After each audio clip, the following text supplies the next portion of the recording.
Well, hello YouTubers, and welcome to the Holtzmichel channel, and this first of 3 short series or episodes of unorthodox setups. Today we are rebuilding a trim saw that runs behind an extruder, and it paces along with the workpiece and cuts it off to desired lengths and so forth.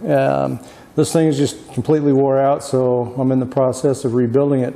Now, this is an older machine, and some of these parts are really bizarre. They got some really bizarre shapes, so they're going to require some setups that are outside the normal operating envelope of the Bridgeport. Here we've got one part where a pneumatic cylinder a pivot plate for a pneumatic cylinder. Bleh. It's the end of the day. It's been a long day anyway, so if I stumble and get all tongue twisted, that's the reason for it. So anyway, we're starting off with this piece here. The hole is wallered out, and so there's really no good way to set this thing up. Now, normally I would look for a machine surface, perpendicular to the center hole. And so don't really have, I have one, but I can't really use it. So what we're going to do is we're going to take this polished rod right here, 16 millimeter polished rod. The diameter of the bore on this pedestal piece is also 16 millimeters, but again, it's wallered out to 16.6, 16.7 in one place, and then almost 17 in the other. So we're going to take it up to the next nominal size by boring it out with the boring head. But we got to get it lined up with the spindle of the Bridgeport. So that's what we're going to do right here.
Now, as you notice, we can still slide the spindle up and down inside. What I did is I just ran the table over until such where the part didn't have any more movement, on the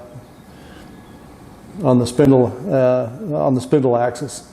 So that way, just bolt it right up and you're good to go. So the next step is going to be boring it. So right here.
So this thing is cast iron. We just really can't take a big bite in cast iron, especially with the part this fragile. It's not really all that, what am I looking for? It's not that robust. You really can't take a big cut. And of course, the setup is not exactly the most sturdy either, so a big cut is really not going to be to our advantage. We're just going to sneak up on it. We're only going for a millimeter more in diameter. We're going from 16 to 17, and then I'll just turn and polish the shaft accordingly. So the final step is to get the mating surface here perpendicular to the bore, and that just rides up against the base plate, and that way it can't, cock or, just get all cattywampus on there on the shaft. So we're going to use the planing feature of the head, and here's how we're going to do that.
So then I chamfered the hole a little bit, just put in a little gizmo here, and got the hole chamfered.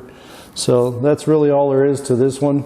We're going to give it a grease zerk so that later on there's going to be the possibility to grease this thing.